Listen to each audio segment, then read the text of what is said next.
So I started to have some issues with my bike in the upper RPMs, and as you can see, I was blowing out my head gasket a little bit, and just a little, and then when I pulled off my head gasket, it actually looked pretty good and everything was tight, so I thought there had to be something kind of strange going on here. Well, here's my head, and I've started to kind of sand on it, but you can see that it's warped right across this direction in line with the spark plug.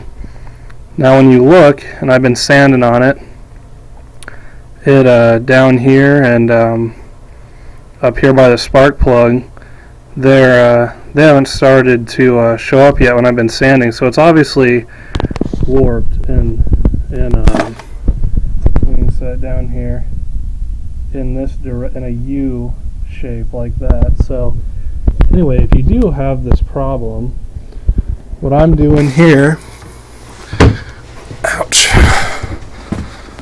is taking see if I can do this with one hand,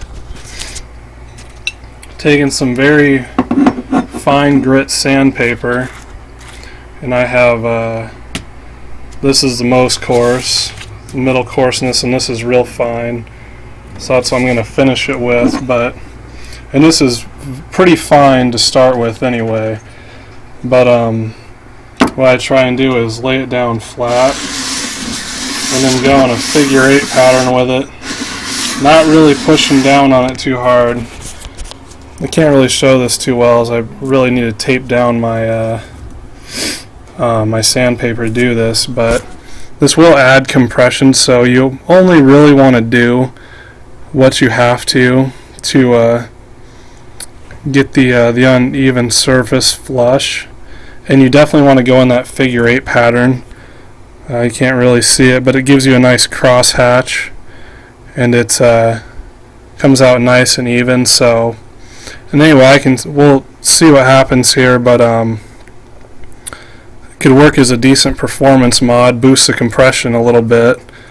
I don't necessarily recommend that unless you have the problem that I'm having, because the needle bearings on the top of that piston might not really be too fond of it, but I have about 1,500 miles on my bike over there in the corner, so it's not really that big of a deal to me. So anyway, that's something to think about if you start having some issues. Pull that off and check it, because you can see where let's see if we can get something to point this out.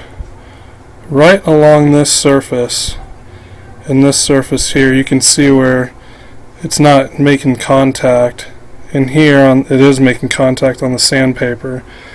So with that being said, it's definitely warped, and that's definitely my problem. So I plan to slap a new head gasket on there after I get this done, just to be sure to get everything sealed up. But anyway, something kind of interesting and different. I don't know if anyone else has experienced this, but it definitely interesting. So there you have it, and if you want to play around and boost your compression, I guess that's one way to do it right there.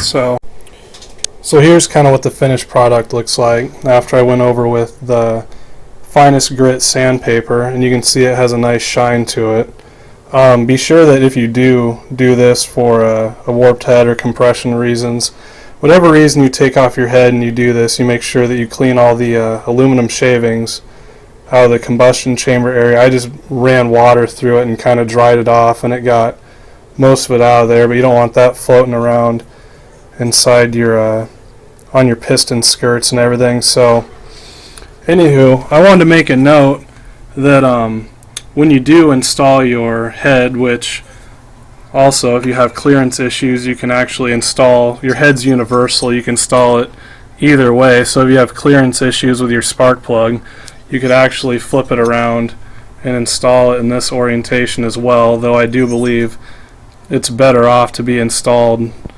opposing the exhaust port.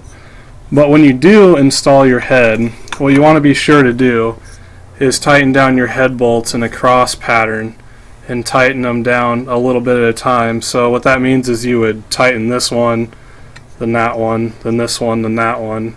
And you wouldn't tighten this one all the way tight per se. You would tighten it a little bit of the way and then tighten the other one, and you would just keep hitting the pattern until it's good and tight. And you want to make sure that you check these periodically and maybe use some blue Loctite or anything to some extra compound to hold them on, because they really like to vibrate free on these engines. So thought I'd make a note of that before I ended here. So there you have it.